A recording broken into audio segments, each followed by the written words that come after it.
5 seconds to go.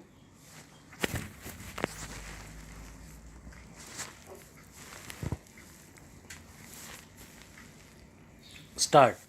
Sir, the Essential Commodities Act was passed 5 years ago, and when the minister yesterday came with an amending bill, we expected that he would give us a brief report on the working of this measure for the last few years. But unfortunately, we are kept in the dark in regard to the exact working of the Act and the nature of the difficulties the minister is facing. Sir, as far as I know, many of the provisions of this enactment have been observed more in violation by his agents at the state level.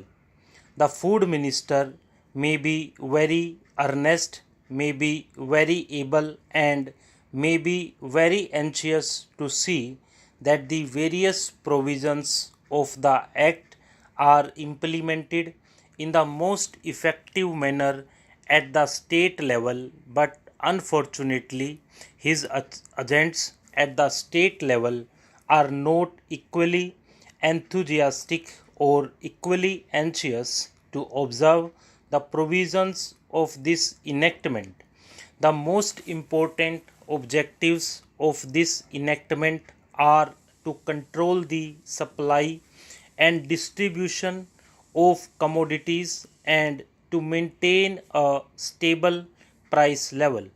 In regard to both these aspects, I am afraid that the government has failed to realize the objectives in view.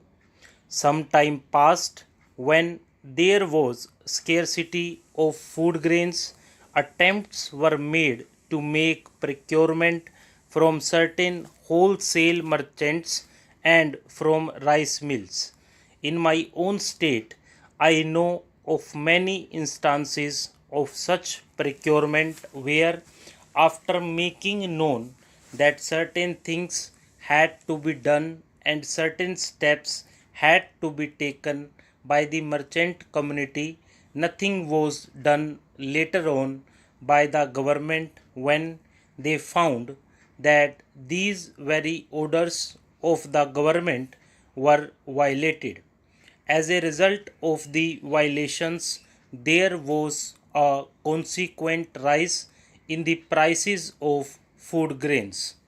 In respect of other commodities like iron and steel, paper, etc., we see a lot of speculative activities, but the provisions of the Act have not been brought to bear on them. Perhaps no case of prosecution was launched against those people who contravened the various provisions of the Act. We are interested to know in how many cases the government have taken steps to prosecute individuals who have violated the various sections of the Act. The minister said that the powers under the Act were not adequate. We sympathize with the food minister, but I want to know what action has been taken in this regard by the various state governments. In regard to the amending provision, I want to know from the minister what would be his difficulty even if minor offences are taken to courts of law. For instance, the Motor Vehicles Act deals with various offences, both major and minor, and various minor offences under the Act are taken to courts and people are prosecuted. What is the difficulty in taking these cases of a minor nature to courts of law? There, the people will have some safety that they will get a hearing, and if the offences are really offences, then they would be prosecuted. Otherwise, they will be acquitted. Here, the minister says that there should be a security deposit. If there is a violation of a particular provision of the enactment, then the executive authority will have the power either to confiscate a part of the amount or the whole of the amount. We are clothing the executive authority with more powers.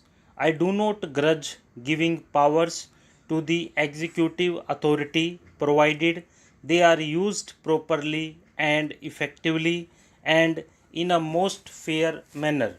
But unfortunately, these have been discriminations apart from the ineffectiveness of the various provisions. Wherever these provisions were used, there had been discriminatory use of these provisions against a few or in favor of a few.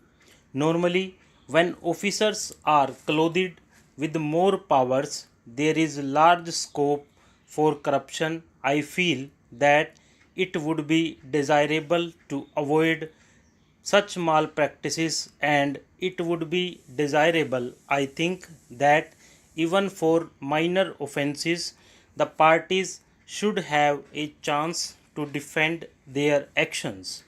I do not think that this problem of dealing with minor offences will become complex or complicated in any way if we take them to courts of law.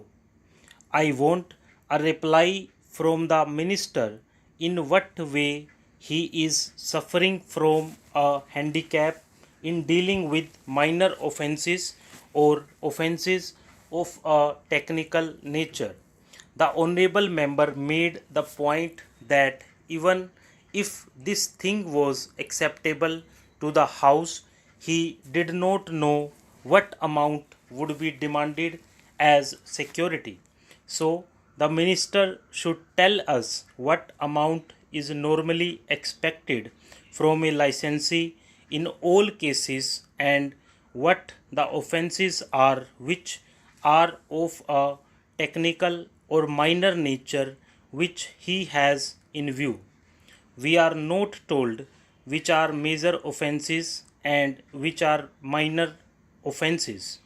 Clarifications on these points are necessary. I wish that the Act which came into effect long ago was implemented properly. I know that the minister here is very earnest in implementing it, but his colleagues at the state level and at the central level are disappointing him. Stop.